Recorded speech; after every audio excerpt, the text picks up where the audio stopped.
Everyone, welcome to prep IAS. मेरा नाम नीलम भाटिया है और मैं आपके साथ डिस्कस कर रही हूँ पॉलिटी की एनसीईआरटीज। ऑलरेडी हम लोग क्लास 9th और 10th की एनसीईआरटीज कवर कर चुके हैं। उसकी प्लेलिस्ट इस चैनल पर अवेलेबल है। अभी हम लोग ने स्टार्ट करी है क्लास 11 की एनसीईआरटीज, जो कि सुपर इंपॉर्टेंट हैं। 2 चैप्टर्स हमने ऑलरेडी कर लिए हैं और आज हम करने वाले हैं chapter number 3। So let me know how pumped up you are और कैसे चल रही है आपकी प्रेपरेशन। क्या आप 9th 10th कवर कर चुके हैं, 11th में भी ऑन ट्रैक हैं? प्लीज मेक श्योर आप साथ के साथ ये चैप्टर्स कवर कर रहे हैं। तो आज हम पढ़ेंगे chapter 3, elections and representation. Let's start. अब देखिए, कहानी की शुरुआत, चैप्टर की शुरुआत एक बड़ी इंटरेस्टिंग नोट पर होती है। आप सबने गली क्रिकेट खेला होगा, आप सबने कभी चेस खेला होगा, कोई ना कोई गेम लाइफ में जरूर खेला होगा और इसीलिए आपको पता होगा कि हर गेम के कुछ रूल्स हैं। अगर रूल्स नहीं होंगे तो बना बड़ा अनारकल हो जाएगा। पता नहीं चलेगा कि 4 रन कैसे मिलते हैं, 6 रन कैसे मिलेंगे, कौन जीतेगा, कैसे जीतेगा। ये बड़ा डिफिकल्ट हो जाता है। यानी हर गेम के कोई ना कोई रूल्स होना बहुत जरूरी है और ये भी जरूरी है कि ये रूल्स इम्प्लीमेंट हो। अगर ठीक से इम्प्लीमेंट नहीं हो रहे हैं तो इसको ओवरसी करने के लिए भी कोई चाहिए। यानी हमें कोई एक अंपायर भी चाहिए जो ये बता सके कि कौन जीत रहा है गेम में। So the point is, for every game you need certain rules and you also need an umpire. Similarly, एक देश में इलेक्शंस कराने के लिए हमें एक अंपायर की जरूरत है और इलेक्शंस कैसे होंगे इसके लिए कुछ सेट रूल्स की जरूरत है। And that is the reason आपको हमारे कॉन्स्टिट्यूशन में डिटेल में मिलता है इलेक्शन का मेथड, कैसे हम अपने रिप्रेजेंटेटिव्स को चूज करेंगे और वो कौन सी बॉडी होगी जो ये इलेक्शंस कराएगी। All this is written in the constitution और यही हम लोग इस चैप्टर में पढ़ने वाले हैं कि इंडिया में कौन कौन से मेथड्स ऑफ इलेक्शंस होते हैं। यानी याद करिए, हम इसको रूल्स ऑफ द गेम से कनेक्ट कर सकते हैं। क्या क्या वो मेथड्स हैं, उनके क्या कैरेक्टरिस्टिक्स हैं, कैसे हम एक फ्री एंड फेयर इलेक्शन करा सकते हैं और फाइनली किस तरीके की इलेक्टोरल रिफॉर्म्स हम हमारी कंट्री में लेकर आ सकते हैं। So on that note, let's get started and understand. अब देखिए, हमें एक बात पता है, बार बार मैं आपको 9th क्लास के एनसीईआरटी में भी पढ़ा के आई हूँ कि भारत रिप्रेजेंटेटिव डेमोक्रेसी है। इसका मतलब क्या है? हम लोग डायरेक्टली हमारे यहाँ जो डिसीजंस लिए जाते हैं उसमें पार्टिसिपेट नहीं करते। हर बात पर आप और मैं जाकर वोट नहीं करते। हम क्या करते हैं? हम अपने रिप्रेजेंटेटिव्स को चूज करते हैं और ये रिप्रेजेंटेटिव्स इन टर्न जाकर हमारे लिए फैसला लेते हैं। यानी भारत एक इन डायरेक्ट डेमोक्रेसी है, इसको समझना बहुत जरूरी है। तो ऑब्वियसली हमें अपने रिप्रेजेंटेटिव्स चूज करने पड़ेंगे और रिप्रेजेंटेटिव्स चूज करने का सबसे कॉमन मेथड क्या है? इलेक्शंस। इलेक्शंस अलग अलग तरीके के हो सकते हैं बट द ओनली वे जिससे आप अपने रिप्रेजेंटेटिव्स चूज करते हैं, आपकी इच्छा से वो आते हैं, उसको कहा जाता है इलेक्शंस। तो इसीलिए आप देखते हैं किसी भी डेमोक्रेटिक प्रोसेस में सबसे ज्यादा बात इलेक्शंस की होती है, क्योंकि वो तरीका है जिससे हम अपने रिप्रेजेंटेटिव्स को चूज करते हैं। सो रिमेंबर, इनडायरेक्ट डेमोक्रेसी है इंडिया। हम लोग डे टू डे डिसीजंस में डायरेक्टली पार्टिसिपेट नहीं करते। तो कैसे पार्टिसिपेट करते हैं? हमारे रिप्रेजेंटेटिव्स के थ्रू पार्टिसिपेट करते हैं और रिप्रेजेंटेटिव्स को गवर्नमेंट में लाने का तरीका क्या है? इलेक्शंस। प्लीज रिमेंबर, हमें ये समझना जरूरी हो जाता है कि इस इलेक्शन के रूल्स क्या होंगे और यही रूल्स हम इस चैप्टर में पढ़ने वाले हैं। रूल्स का यहाँ पर मतलब क्या है? वो तरीका जिससे लोग अपने रिप्रेजेंटेटिव्स को चुनते हैं in a indirect democracy. Next question, ma'am हमें ये रूल्स लिखे हुए कहाँ मिलेंगे? तो देखिए, ये आपको लिखे हुए मिलेंगे in the constitution of India. Because याद करिए, मैंने आपको बताया था it is our rule book.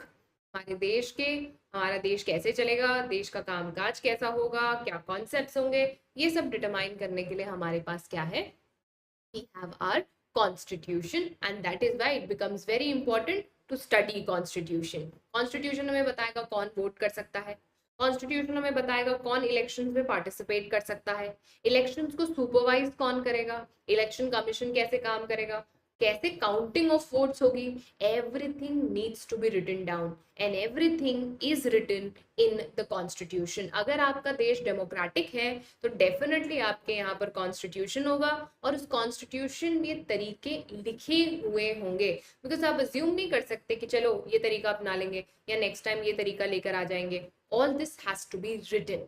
तो क्या है इलेक्शन सिस्टम इन इंडिया, कैसे होते हैं इंडिया में इलेक्शंस? Let's understand. सबसे पहले बात करते हैं सबसे simplest yet the most used election system in India, जिसको बोलते हैं first past the post system. तो देखिए, इससे पहले कि मैं आपको टेक्सचुअल रीडिंग के थ्रू ये समझाऊं, एक बहुत ही सिंपल एक्सप्लेनेशन से मैं ये आपको समझा देती हूँ, then we'll go on and read. उससे और रिविजन भी हो जाएगा और आपके दिमाग में सॉलिडिफाई भी हो जाएगा। 1 मिनट के लिए इमेजिन कर लीजिए कि ये इंडिया है, राइट? और हम चाहते हैं कि इसकी एक कॉन्स्टिट्युएंसी से एक इंसान चूज होकर हमारी पार्लियामेंट में बैठे, जिसको हम बोलते हैं मेंबर ऑफ पार्लियामेंट। अज्यूम हम ये कर लेते हैं कि ये वो कॉन्स्टिट्युएंसी है। मैं आपको टेरिटोरियल कॉन्स्टिट्युएंसीज का कॉन्सेप्ट पढ़ा कर आई हूँ। इससे हम लोग एक इंसान को इलेक्ट करना चाहते हैं। तो हमने कहा चलिए अलग अलग पार्टीज अपना कैंडिडेट फील्ड करिए। तो एक पार्टी ने ए कैंडिडेट फील्ड करा, एक ने बी करा, एक ने सी करा, एक ने डी करा। अब अज्यूम करते हैं कि वोटिंग हुई, एंड वोटिंग करने के बाद हमने वोट्स को काउंट करना स्टार्ट करा। तो हमने देखा कि ए को 40% वोट्स मिल रहे हैं, बी को 20% वोट्स मिल रहे हैं, राइट? हमने देखा कि सी को 15% वोट मिल रहे हैं, राइट? और 25% वोट्स मिल रहे हैं डी को, राइट? हमने देखा कि इस तरह से वोट्स का डिवीजन हो रहा है। अब आपको एक बात तो यहाँ देखकर समझ में आ गई होगी कि सबसे ज्यादा वोट्स ए को मिले हैं, राइट? 40% वोट्स।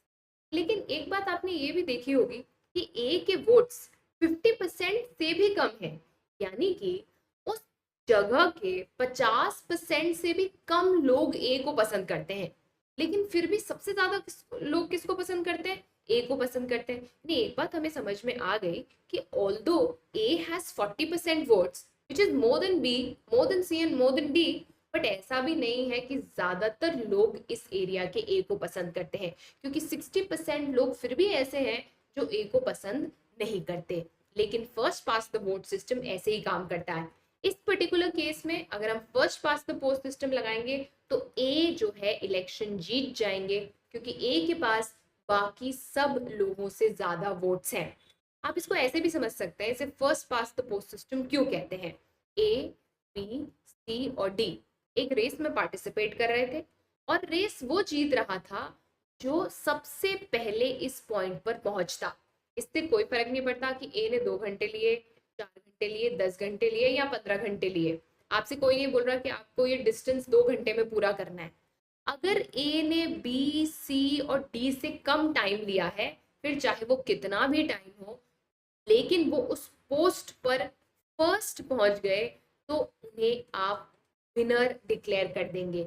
जैसे कि इससे फर्क नहीं पड़ता कि आपको कितने परसेंट वोट्स मिले हैं, पर क्योंकि आपको बी, सी और डी से ज्यादा वोट्स मिले हैं, इसीलिए आप इलेक्शन जीत जाते हैं।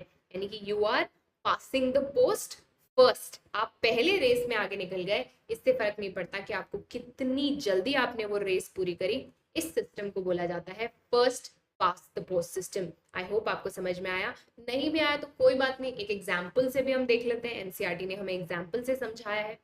तो एनसीईआरटी ने हमें एग्जाम्पल दिया है 1984 के लोकसभा इलेक्शंस का। बोला कि देखिए, कांग्रेस पार्टी को ना 1984 के लोकसभा इलेक्शंस में 415 सीट्स मिली। 415 सीट्स मिली।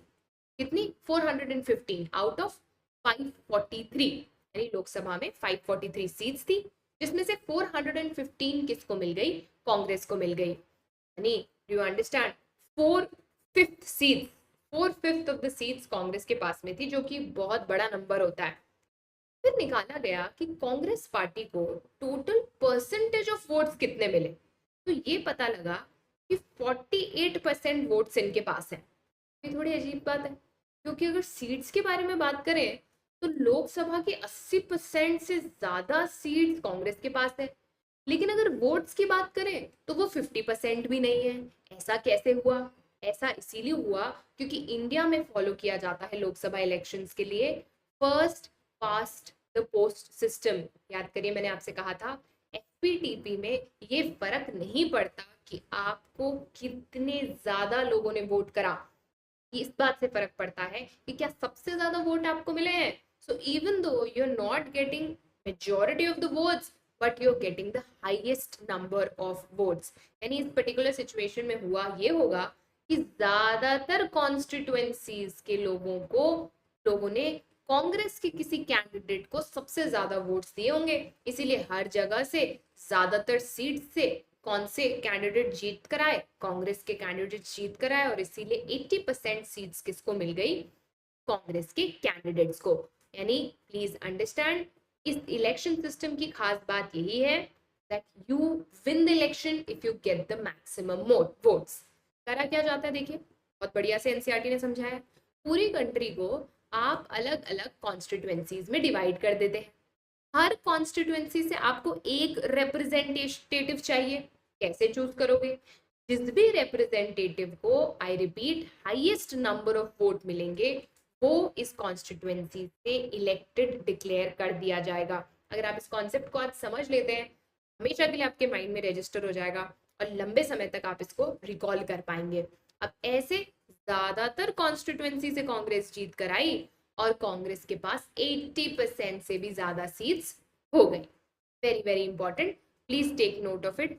अगर आप ये बात समझ रहे हैं तो let me know in the comment section कि आपको ये कॉन्सेप्ट समझ में आ गया है। If any clarifications are needed then also let me no.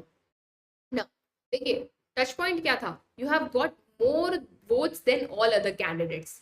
The winning candidate, very important line, यहाँ से सवाल आता है, need not secure a majority of votes. इससे कोई फर्क नहीं पड़ता कि आपके पास मेजोरिटी ऑफ वोट्स है या नहीं है, इससे फर्क पड़ता है कि आपके पास सबसे ज्यादा वोट है या नहीं है। In the electoral race the candidate who is ahead of others, जो बाकी लोगों से आगे है, who crosses the winning post first of all is the winner.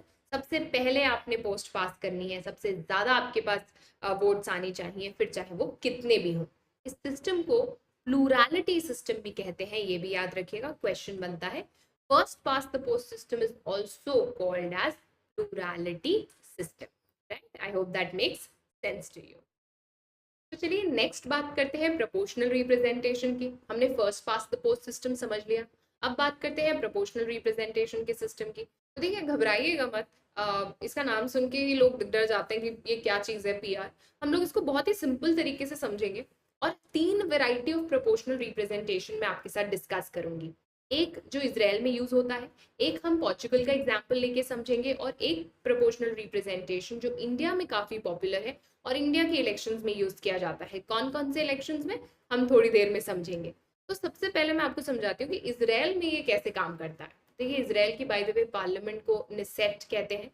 आप सपोज करें कि हमें इजराइल की पार्लियामेंट में लोगों को लेकर आना है, यानी इजराइल की पार्लियामेंट के लिए इलेक्शंस करने हैं। तो सबसे पहले आपको ये डिसाइड करना पड़ेगा कि आपको कितने लोग चाहिए पार्लियामेंट में। अभी के लिए हम अज्यूम कर लेते हैं कि हमें 20 लोग चाहिए इजराइल की पार्लियामेंट में। अब क्या होता है, हर पार्टी अपनी एक लिस्ट निकालती है। ये लिस्ट कितनी लंबी होगी, ये लिस्ट उतनी ही होगी जितने टोटल मेंबर्स चाहिए आपको पार्लियामेंट में। तो पार्टी ए ने अपनी लिस्ट निकाली और उसमें 20 मेंबर्स जो वो चाहते हैं कि पार्लियामेंट में बैठे उनके नाम लेकर आएंगे। ऐसे ही पार्टी बी अपनी लिस्ट लेकर आएगी, ऐसे ही पार्टी सी अपनी लिस्ट लेकर आएगी। अब आप यहाँ के वोटर हैं, आप क्या करेंगे, आपको वोट करना है पार्टी के लिए, आप कैंडिडेट्स के लिए वोट नहीं करेंगे।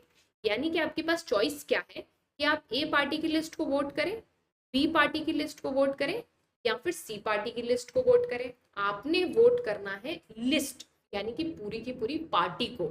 आप किसी इंडिविजुअल कैंडिडेट को वोट नहीं दे रहे, यू आर इलेक्टिंग और you are voting for the party. अब सब लोगों ने अपने अपने जो है प्रेफरेंसेस बता दिए, किसी को पार्टी ए पसंद आ रही है, किसी को बी, किसी को सी। अब जो है हर पार्टी का परसेंटेज ऑफ वोट्स निकाला जाता है, यानी कि लेट्स से पार्टी ए को वोट मिले 20%, पार्टी बी को वोट मिले 10%, every party will get different percentage of votes. A को मिले 20%, बी को मिले 10%, सी को लेट्स से मिले 50% और डी को मिले 20%, 20%, 10%, 50% और 20%। अब सवाल ये आता है कि मैम ये तो परसेंटेज ऑफ वोट्स है, सीट्स कैसे डिसाइड होगी? तो देखिए सीट्स डिसाइड करने के लिए क्या किया जाता है, जिस परसेंटेज में आपको वोट मिले हैं उसी परसेंटेज में आपकी पार्टी को सीट मिलेगी। फॉर एग्जाम्पल सी पार्टी को 50% वोट्स मिले हैं तो 50% सीट्स मिलेंगी। 20 का 50% निकालिए कितना हो गया, 10। यानी सी क्या करेगा, अपने इंटरनली ये डिसाइड करेगा कि इस 20 की लिस्ट में से कौन से 10 लोग होंगे जो हमारी तरफ से पार्लियामेंट में बैठेंगे।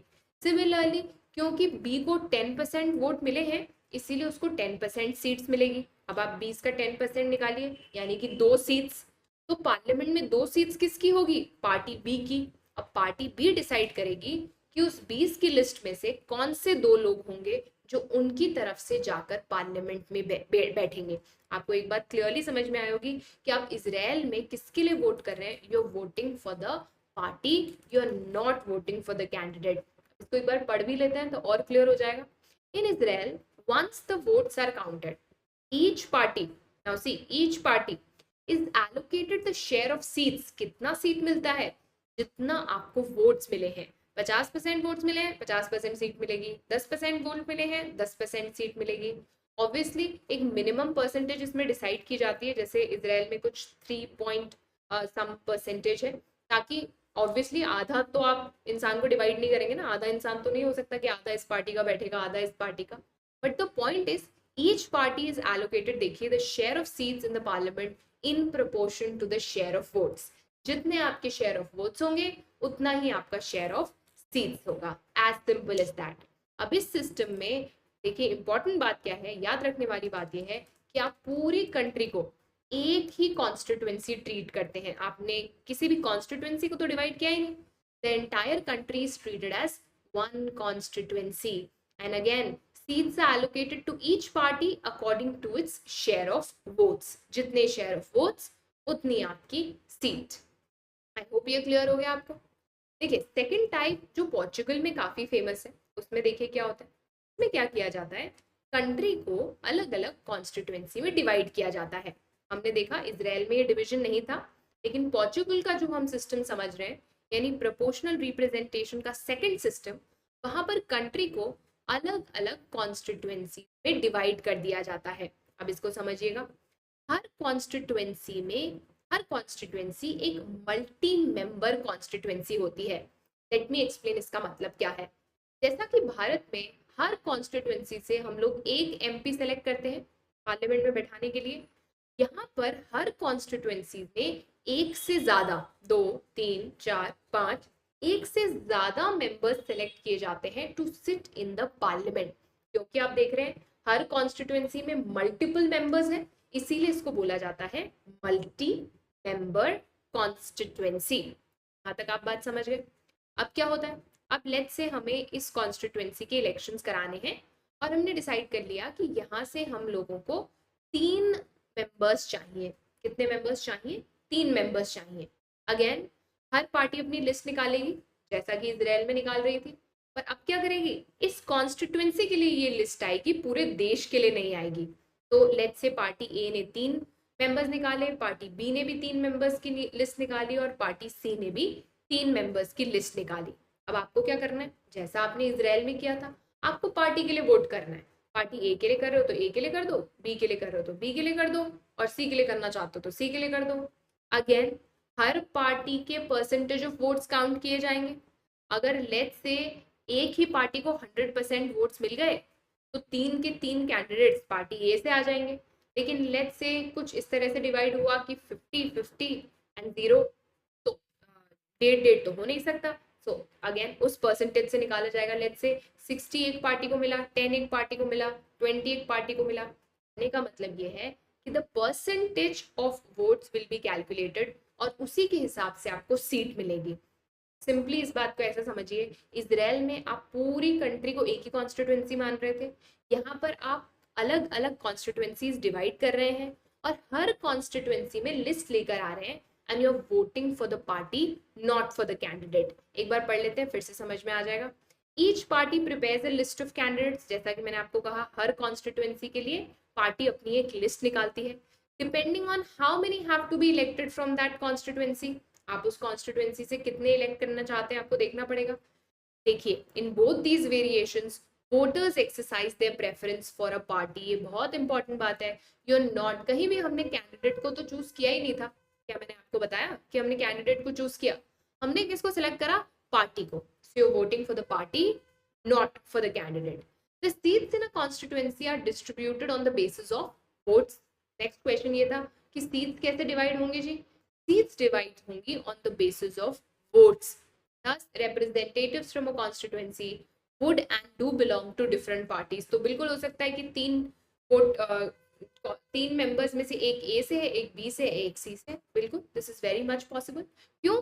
क्योंकि किस हिसाब से आपको सीट्स मिल रही हैं? On the proportion of your votes. दो सिस्टम्स मैंने आपको समझाए, इजराइल के और पोर्चुगल के। आप आई होप आपको समझ में आया डिफरेंस क्या है। इजराइल में पूरी country is one constituency, Argentina में the country is divided into various multi member constituencies. But at the end of the day आप किसके लिए वोट कर रहे हैं? You are voting for the party. मैंने आपको बताया था ना, इजराइल के लेजिस्लेचर को क्या बोलते हैं? निसेट। ये याद रखिएगा, वनडे एग्जाम्स में तो काफी बार पूछ लेते हैं, यूपीएससी में भी कहीं ना कहीं आपको काम आ सकता है। अब before we go on distinguishing between FPTP and PR, let us understand the third variant जो कि भारत में यूज होता है, जिसको बोलते हैं प्रोपोर्शनल रिप्रेजेंटेशन। ध्यान से सुनिएगा। With single transferable vote.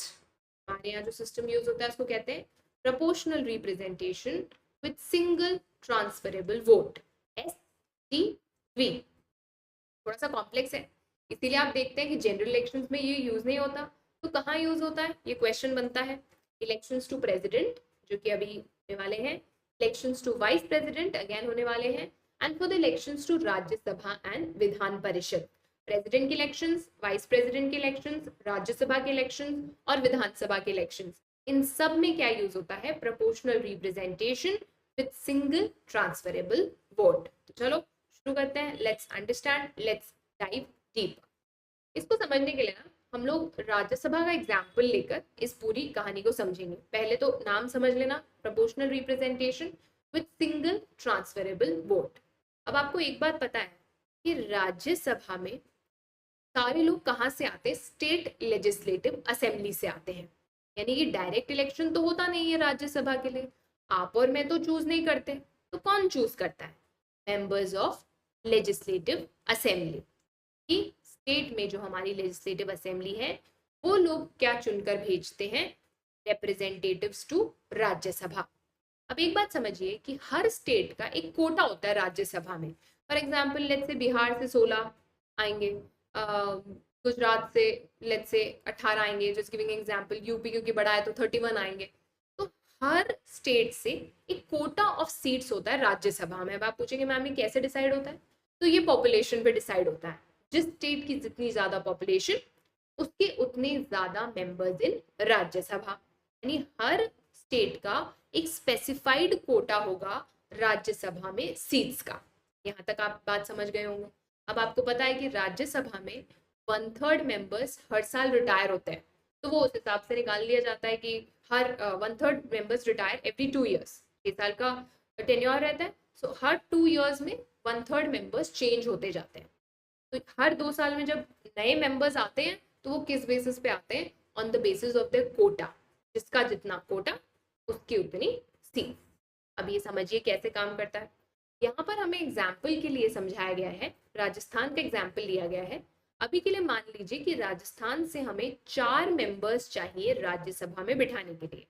How many members we need? We need 4 members from Rajasthan to go in sit in Rajya Sabha. एक अजम्पशन और है, ये मान लीजिए कि राजस्थान की लेजिस्लेटिव असेंबली में 200 लोग हैं। यानी अभी तक हमें क्या पता चल गया? वोट देने वाले 200 हैं और सेलेक्ट कितने करने हैं? 4। एग्जाम्पल में हमें अभी तक क्या समझ में आया? वोट देने वाले लोग 200 and how many have to be selected? 4। अब देखिए इस सिस्टम में सबसे पहले आपको एक फॉर्मूला के तहत मिनिमम कोटा ऑफ वोट्स निकालना होता है। मिनिमम कोटा का क्या मतलब है मैम? मिनिमम कोटा का मतलब है उतने वोट जितने कम से कम चाहिए होंगे किसी को सेलेक्ट होने के लिए। जैसे आपके मिनिमम परसेंटेज ऑफ मार्क्स होते हैं, इसको एक सिंपल से तरीके से निकाला जाता है। एक फॉर्मूला है जो कि एक मैथमेटिकल कैलकुलेशन से आया है। टोटल वोट्स पोल्ड, यानी इस केस में याद करिए टोटल कितने हैं?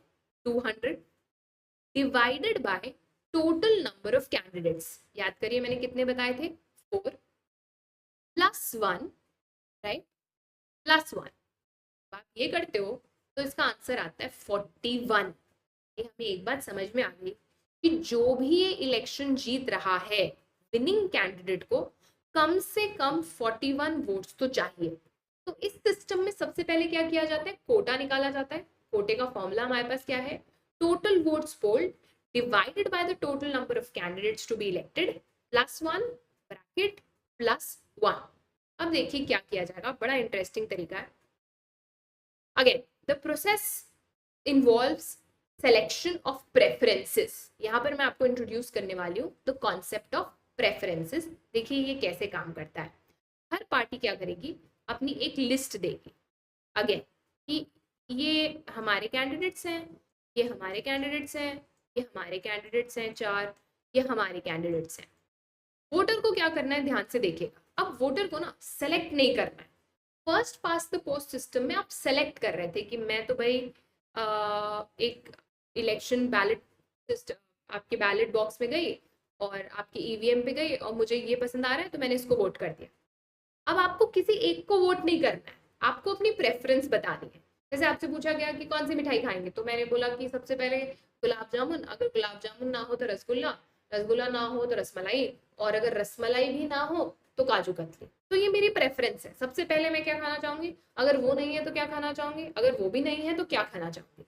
ऐसे ही आपको अपने कैंडिडेट्स की प्रेफरेंस बतानी है कि मेरी पहली प्रेफरेंस ये है, सेकंड प्रेफरेंस ये है, थर्ड प्रेफरेंस ये है और फोर्थ प्रेफरेंस ये है।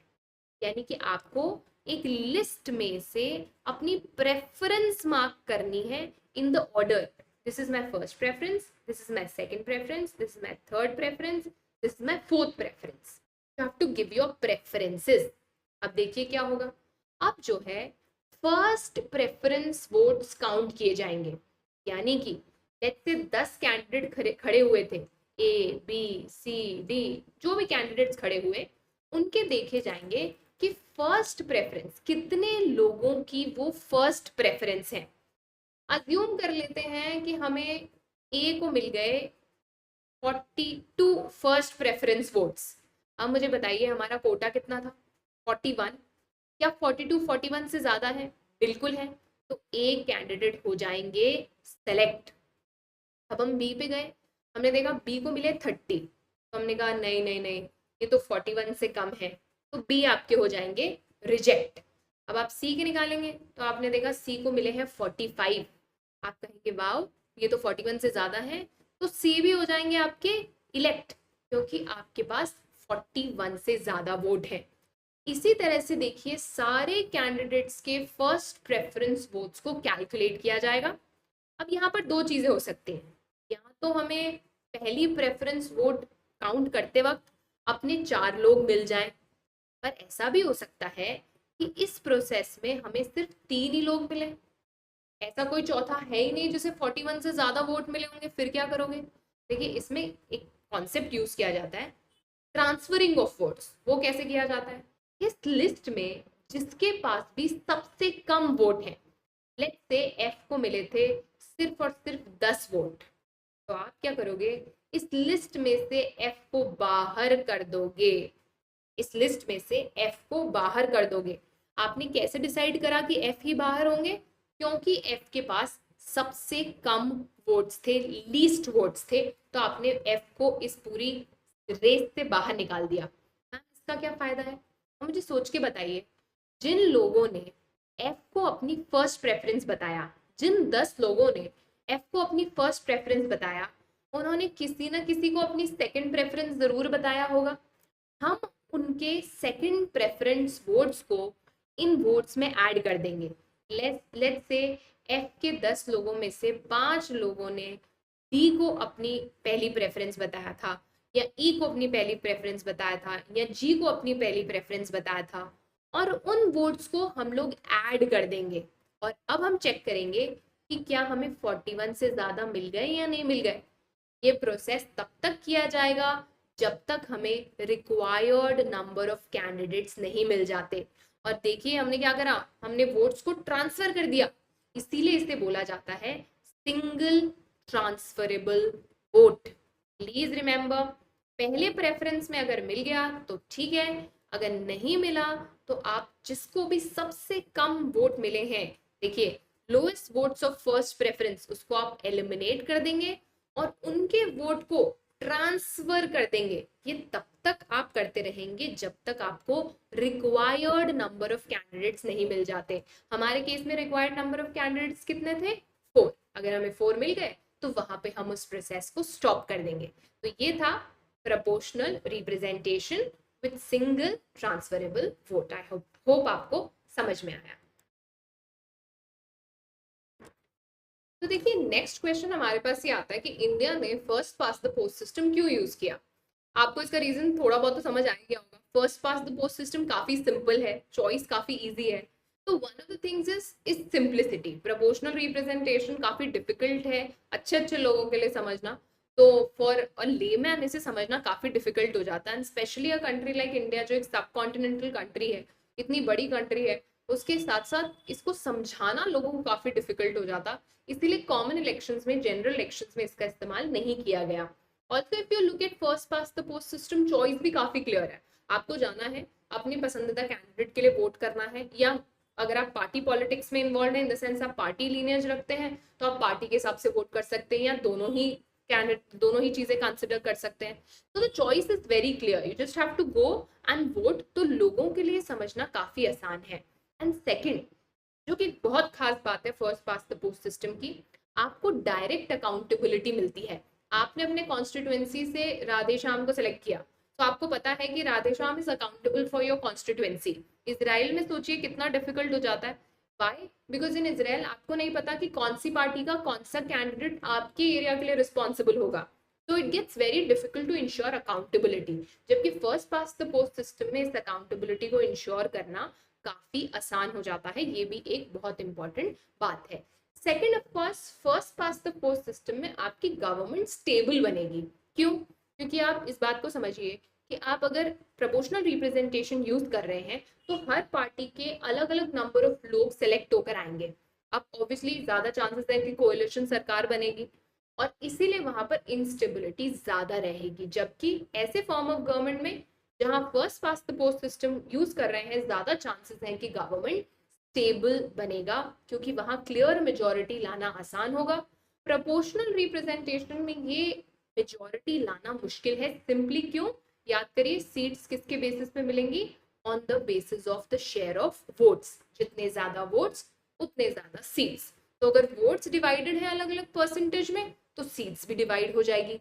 ये एक और कारण है कि भारत ने first past the post system का इस्तेमाल किया ना। क्योंकि भारत पार्लियामेंट्री गवर्नमेंट यूज कर रहा था तो स्टेबल गवर्नमेंट होना हमारे लिए ज्यादा इजी था, हमारे लिए काम करना आसान था। ऑल्सो अगर आप first past the post system को देखें तो यहाँ एक डाइवर्सिटी की बड़ी रिस्पेक्ट है। तो आपके लिए काम नहीं चलेगा कि आप सिर्फ एक ग्रुप को अपीज कर दो, यहाँ सिर्फ आप एक पर्टिकुलर कम्युनिटी को अपनी तरफ कर लो और आप जीत जाओगे। In PR even if you are focusing community based तो आपको कुछ कुछ सीट्स मिल जाएंगी। पर अगर यहाँ पर आपको एक कंसिडरेबल नंबर ऑफ सीट्स चाहिए तो आपको सबके दिलों में थोड़ी थोड़ी जगह बनानी पड़ेंगी। Perhaps this is the reason कि कॉन्स्टिट्यूशन मेकर्स ने भी first past the post system को अडॉप्ट किया। एंड टू बी ऑनेस्ट, सबसे बड़ा रीजन तो ये था कि it is simple and it is very familiar. लोगों को ये जल्दी से समझ में आता है और लोग इससे जल्दी से कनेक्ट कर पाते हैं। This is the major reason. और यही रीजन है कि इंडिया में first past the post system successful भी रहा है। देखिए कई चीजें हो सकती हैं, या तो first past the post system में आपकी बाई पार्टी आ जाएगी, 2 पार्टी सिस्टम आ जाएगा, या मल्टी पार्टी सिस्टम में मर्ज हो सकता है। भारत में ये देखा गया कि फॉर द लॉन्गेस्ट टाइम, एक लंबे समय तक हमारे यहाँ पर 1 पार्टी डोमिनेंस रही, जहाँ एक ही पार्टी को ज्यादातर वोट्स इन द सेंस ज्यादातर सीट्स मिलती थी। तो स्मॉलर पार्टीज एग्जिस्ट करती थी बट वो कुछ खास से नहीं रख पाए। धीरे धीरे हमने देखा मल्टी पार्टी सिस्टम आया, कोएलिशन पॉलिटिक्स आई, आजकल फिर मेजॉरिटी गवर्नमेंट आ गई है। तो the point is it can take various forms. First past the post system अलग अलग फॉर्म्स ले सकता है। अब आपने एक चीज यहाँ पर नोटिस करी होगी कि first past the post system में ये प्रॉब्लम है कि कुछ लोगों को यहाँ पर रिप्रेजेंटेशन नहीं मिलती, क्योंकि मेजॉरिटी जो है, जिसके पास मेजॉरिटी वोट्स हैं उसके पास सीट्स हैं। तो आप on the basis of share of votes seats नहीं दे सकते। इवन इफ मेरे पास 30% वोट्स हैं, लेकिन क्योंकि मैं 30% 40% से कम है या 50% से कम है, मैं सरकार नहीं बना पाऊंगी। तो द पॉइंट इज ऐसा क्या किया गया first past the post system में कि वो लोग जो you know they belong to the oppressed sections of the society, या जिनको अभी तक रिप्रेजेंटेशन नहीं मिल रही थी, उनके लिए क्या किया गया? एक ऑप्शन हमारे पास ये था कि हम सेपरेट इलेक्टोरेट लेकर आए, जो ब्रिटिश ने इंडिया में काफी यूज किया था। देखिए सेपरेट इलेक्टोरेट का क्या मतलब होता है? सिंपली जब आप ये बोलते हो कि ये एरिया एक सेपरेट इलेक्टोरेट है for community X Y Z, तो फिर इस एरिया से सिर्फ एक्स वाई जेड कम्युनिटी के लोग वोट कर सकते हैं, और इलेक्शन में भी सिर्फ एक्स वाई जेड कम्युनिटी के कैंडिडेट खड़े हो सकते हैं। को बोला जाता है सेपरेट इलेक्टोरेट। ब्रिटिश ने ये किया था, पर ये सिस्टम काफी डिवाइडिंग है। आप सोचिए, अगर एक एरिया से सिर्फ एक्स वाई जेड लोग वोट कर सकते हैं, तो वो अपने रूलर से कैसे या अपने लीडर से कैसे कनेक्ट कर पाएंगे? ये इतना डिस्क्रिमिनेटरी है कि उस एरिया में वोट्स भी सिर्फ उस कम्युनिटी के लोग कर सकते हैं। ये डेफिनेटली गलत था, इसीलिए भारत ने इस कॉन्सेप्ट को फॉलो नहीं किया। तो हमने क्या फॉलो किया? Reserved constituency. इसका मतलब क्या है? इस कम्युनिटी, अगर ये seat X Y Z community के लिए रिजर्व है, सेपरेट इलेक्टोरेट नहीं है, रिजर्व है, तो इसका मतलब क्या है? एक्स वाई जेड कम्युनिटी के लोग ही यहाँ पर इलेक्शन में पार्टिसिपेट कर सकते हैं। इन द सेंस आप सिलेक्शन सिर्फ इस पार्टी, इस कम्युनिटी के लोगों का कर सकते हैं, बट वोट हर कोई करेगा। Everybody is eligible to vote, but the seat is reserved for X Y Z community. I repeat, हर कोई वोट कर सकता है। आप किसी भी कम्युनिटी को बिलोंग करते हो, किसी भी सोशल सेक्शन से बिलोंग करते हो, you can vote, you have to vote, you are eligible to vote, but select कौन होगा या सीट किसके लिए रिजर्व है? एक्स वाई जेड कम्युनिटी, जो भी कम्युनिटी आप बात कर रहे हैं, इसको कहा जाता है रिजर्व्ड कॉन्स्टिट्यूएंसी। आप दोनों में फर्क समझे? सिंगल सेपरेट इलेक्टोरेट में आपके पास वोटिंग राइट भी नहीं था, यहाँ पर वोटिंग राइट सबको है, लेकिन सीट उस पर्टिकुलर कम्युनिटी के लिए रिजर्व्ड है। ऐसा क्यों किया गया? ताकि जो स्केड्यूल कास्ट या स्केड्यूल ट्राइब के लोग हैं, उनको भी इनफ शेयर मिल सके लोकसभा में, स्टेट लेजिस्लेटिव असेंबलीज में। इनिशियली ऑफ कोर्स 10 साल के लिए किया गया था, बट इसको रिपीटेडली जो है सक्सेसिव कॉन्स्टिट्यूशनल अमेंडमेंट्स के थ्रू एक्सटेंड किया गया है। सवाल ये आता है कि मैम कितनी सीट्स रिजर्व्ड होती हैं? तो सीट्स रिजर्व होती हैं in proportion to share in the population. तो जितनी पॉपुलेशन में आपका शेयर है, उस हिसाब से, जैसे लेट्स से 545 सीट्स हैं, तो उसमें से 84 सीट्स स्केड्यूल कास्ट के लिए, इतनी सीट्स स्केड्यूल ट्राइब के लिए। किस बेसिस पे? On the basis of population. सवाल ये आता है, ये कैसे डिसाइड होगा मैम कि कौन सी कॉन्स्टिट्यूएंसी रिजर्व करनी है? इसका डिसीजन लेता है डीलिमिटेशन कमीशन। डीलिमिटेशन कमीशन है क्या? डीलिमिटेशन कमीशन इंडिया में कॉन्स्टिट्यूएंसी की बाउंड्रीज बनाता है। याद करिए, मैंने आपको कहा था ना, हम कंट्री को अलग अलग कॉन्स्टिट्यूएंसी में डिवाइड करते हैं। तो ये कॉन्स्टिट्यूएंसी कितनी होगी, कौन सी टेरिटरी से कहाँ तक होगी, कौन सी कॉन्स्टिट्यूएंसी रिजर्व्ड होगी, इसका फैसला डीलिमिटेशन कमीशन लेता है, जिसका अपॉइंटमेंट प्रेसिडेंट ऑफ इंडिया द्वारा किया जाता है। And obviously they work in collaboration with election commission, close contact में ये काम करते हैं। काम क्या है? Drawing up the boundaries of the constituency. Again quota fix किया जाता है SC ST के लिए, जैसा कि मैंने आपको बताया। बाउंड्रीज जो है डीलिमिटेशन कमीशन डिसाइड करती है, और फिर ये देखती है कौन से एरिया में ST पॉपुलेशन ज्यादा है। जिस मैं ये बात कर रही हूँ स्केड्यूल ट्राइब्स के लिए, कास्ट के लिए बात नहीं कर रही। ट्राइबल पॉपुलेशन कॉन्स्टिट्यूएंसीज की निकाली जाती है, और जिन एरियाज में हाईएस्ट ट्राइबल पॉपुलेशन है, इट मेक्स सेंस कि उसको किसके लिए रिजर्व किया जाता है? ST के लिए रिजर्व किया जाता है। शेड्यूल कास्ट के केसेस में ऐसा नहीं होता। इसमें ये देखा जाता है कि वो कौन सी कॉन्स्टिट्यूएंसी है जहाँ higher proportion of scheduled caste population है, बट वो एक एरिया में रिस्ट्रिक्ट नहीं रखते। कुछ A से दे देते हैं, कुछ B एरिया से दे देते हैं, कुछ C एरिया से दे देते हैं। क्यों? क्योंकि देखिए शेड्यूल कास्ट की पॉपुलेशन कोई इवनली स्प्रेड नहीं है, वो हर जगह है। Schedule tribe would be still restricted to a area, क्योंकि वो ट्राइबल पॉपुलेशन है। तो आप सुनते हैं कि भील यहाँ मिलते हैं, संथल यहाँ मिलते हैं, बट शेड्यूल कास्ट पूरे देश में अलग अलग जगह पर फैले हुए हैं। तो उस पॉपुलेशन के लिए क्या किया जाता है? हर बार अलग अलग एरिया से सीट्स रिजर्व की जाती है। कभी एक सीट रिजर्व कर दी, अगली बार नेक्स्ट एरिया से रिजर्व कर दी, अगली बार नेक्स्ट एरिया से रिजर्व कर दी। उसको रोटेट किया जाता है बाय डीलिमिटेशन कमीशन, रीजन आप समझ गए होंगे, ट्राइबल पॉपुलेशन आपको एक बेल्ट में मिलेगी, जबकि स्केड्यूल कास्ट पॉपुलेशन आपको वाइड स्प्रेड मिलेगी। ये फैसला कौन लेता है? दी लिमिटेशन कमीशन। एक डिमांड देखिए और चल रही है काफी समय से, पहले भी मैंने आपके साथ डिस्कस करा है, ये ऐसे ही सीट्स ना विमेन के लिए भी रिजर्व होनी चाहिए। काफी समय से बिल पेंडिंग है, फिलहाल तो कुछ नहीं हो रहा। आपको क्या लगता है, क्या reservation of seats for women होनी चाहिए, यस या नो? जो भी आपका थॉट है मुझे जरूर शेयर करिएगा कमेंट बॉक्स में।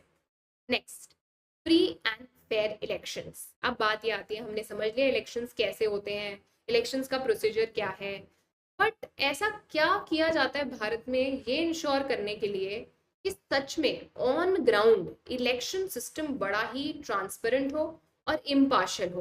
क्योंकि देखिए, अगर इलेक्शन सिस्टम आपने बड़ा अच्छे से डिजाइन कर लिया लेकिन आपके elections he free and fair नहीं होते, तो आप कितना भी बड़ा बड़ा सिस्टम बना लीजिए, जो उसका रिजल्ट आएगा वो फेयर नहीं आएगा और वो लोगों की विल को नहीं दर्शाएगा। क्या क्या ऐसा किया गया जिससे हमने इलेक्शंस को फ्री एंड फेयर बनाया? सबसे पहले ऑफ कोर्स भारत ने अडॉप्ट किया यूनिवर्सल अडल्ट फ्रेंचाइज। मैं आपको ये पहले भी पढ़ा के आई हूँ। भारत में आप किसी भी caste, class, creed, sex, religion के हैं, इससे कोई फर्क नहीं पड़ता। If you are a certain age तो आपके पास राइट टू वोट है। इसी को कहा जाता है यूनिवर्सल, क्योंकि ये सबके पास है। अडल्ट, क्योंकि इसमें सिर्फ और सिर्फ एक क्वालिफिकेशन है, आपकी age. Franchise, by the way Bharat उस कुछ फ्यू कंट्रीज में से है जहां शुरू से ही यूनिवर्सल अडल्ट फ्रेंचाइज का कॉन्सेप्ट था। Very few countries of the world. अब देखिए, ये Bharat of course as I said constituent assembly में ये फैसला बिना किसी डिबेट के लिया गया था। It was accepted by everybody. देखिए इंडिया में ना, अब क्वेश्चन ये आता है कि मैम हम अडल्ट किसको मानते हैं? ये जो आप बोल रहे हैं कि एक एज का क्वालिफिकेशन है, वो क्या है? तो 1989 तक ये 21 ईयर्स था, बट इसके बाद इसको 18 ईयर्स कर दिया गया बाय 61st अमेंडमेंट। तो आज की डेट में कितने साल के होने चाहिए आप वोट करने के लिए? 18 ईयर्स के। तो सबसे पहला हम लोग क्या करते हैं फ्री एंड फेयर इलेक्शंस के लिए? राइट टू वोट है सबके पास में, यूनिवर्सल अडल्ट फ्रेंचाइज है। ऑब्वियसली ये इक्वालिटी के प्रिंसिपल के लिए बहुत जरूरी था। अगर आप कहते हैं सबके पास राइट है इक्वालिटी का, तो सब लोग पॉलिटिकली भी इक्वल होने चाहिए। और इसीलिए हमारे पास में राइट टू कंटेस्ट इलेक्शंस भी है। जैसे कि राइट टू वोट है, वैसे ही भारत का हर सिटीजन इलेक्शंस में खड़ा हो सकता है और अपने आप को एज अ रिप्रेजेंटेटिव फील्ड कर सकता है। हाँ, एज क्वालिफिकेशन जरूर है। जैसे अगर आप लोकसभा के इलेक्शंस में पार्टिसिपेट करना चाहते हैं तो you should be 25 years of age. कुछ और भी रिस्ट्रिक्शंस हैं, जैसे you should not have undergone imprisonment for 2 years और more, right? But please remember, किसी भी तरह का class barrier, gender barrier, income barrier, education barrier exist नहीं करता। पंचायती राज में आजकल कुछ स्टेट्स में एजुकेशनल क्वालिफिकेशंस डाली गई हैं, but for Lok Sabha and for your state assembly elections ऐसा कुछ भी एग्जिस्ट नहीं करता। तो हमने क्या देखा? Universal adult franchise, then right to contest elections. Finally हमारे एम्पायर के बारे में बात कर लेते हैं। इस गेम के एम्पायर कौन है? तो वो है इंडिपेंडेंट इलेक्शन कमीशन। ये इलेक्शंस कौन करवाएगा, कौन इंश्योर करेगा कि ये इलेक्शंस फ्री और फेयर होंगे? इसके लिए हमारे पास बाकायदा एक कॉन्स्टिट्यूशनल बॉडी है जिसका काम है इलेक्शंस कंडक्ट कराना और उनको सुपरवाइज करना। मैंने कहा कॉन्स्टिट्यूशनल है, हाँ, क्योंकि ये हमें मिलती है आर्टिकल 324 से। आर्टिकल 324 हमें क्या देता है? Election commission. Please take note, election commission is a constitutional body जो हमें मिलती है आर्टिकल 324 से। काम क्या है? इलेक्शंस कंडक्ट करना, इलेक्शंस को सुपरवाइज करना। कौन कौन से इलेक्शंस? सेंटर के इलेक्शंस, स्टेट के इलेक्शन। ये मत सोचना कि स्टेट के इलेक्शंस तो मैम स्टेट इलेक्शन कमीशन कराता है, नहीं। स्टेट इलेक्शन कमीशन कराता है थर्ड टीयर के इलेक्शंस, यानी पंचायत और म्यूनिसिपैलिटीज के इलेक्शंस। जो सेंटर के और जो स्टेट के इलेक्शंस है वो कौन कराता है?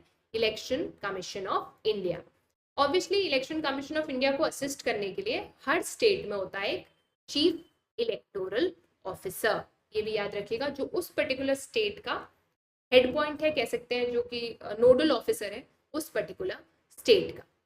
अब सवाल ये आता है कि मैम ये election commission single member body है या मल्टी मेंबर बॉडी है, मतलब कि इसमें जो टॉप डिसीजंस हैं वो एक इंसान लेते हैं या दो तीन लोग मिलके लेते हैं।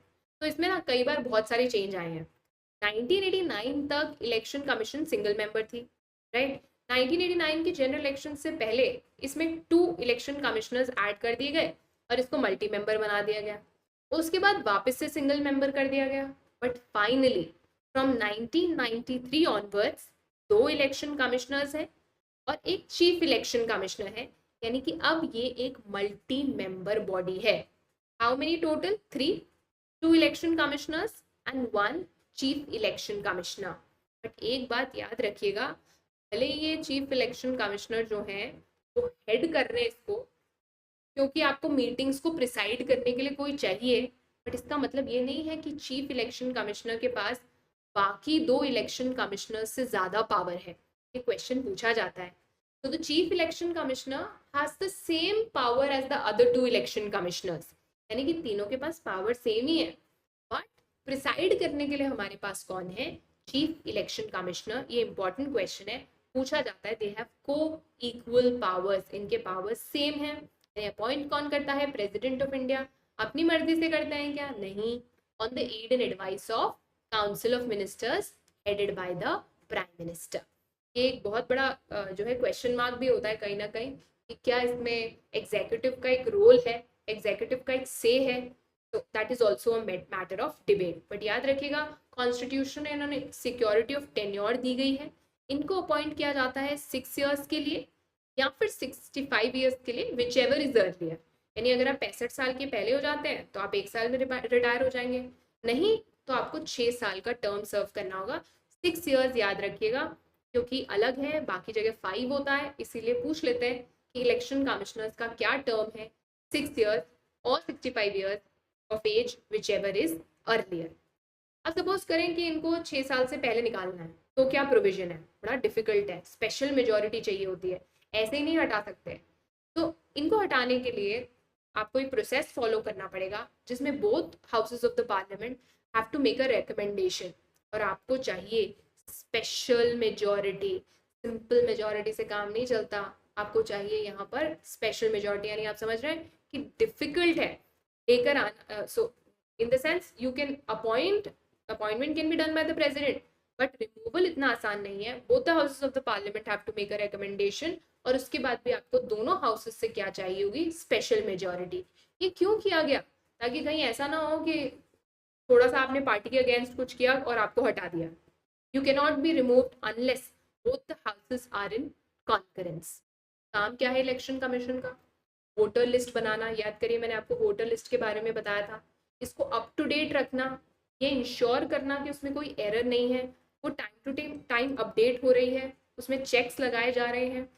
इलेक्शन कब होंगे, इलेक्शन का स्केड्यूल क्या रहेगा, ये डिसाइड करना। कब नॉमिनेशन फाइल होंगे, क्या क्या टाइम टेबल फॉलो होगा। मॉडल कोड ऑफ कंडक्ट क्या होगा? मॉडल कोड ऑफ कंडक्ट में आपको पढ़ा के आई हूँ, क्या कर सकते हैं क्या नहीं कर सकते, कौन से रूल्स फॉलो होंगे। अगर कहीं पे गड़बड़ी पाई गई है किसी कॉन्स्टिट्यूएंसी में, तो वहां पर फिर से इलेक्शंस कराना। अगर काउंटिंग में कुछ प्रॉब्लम नजर आ रही है तो रिकाउंटिंग ऑफ वोट्स कराना।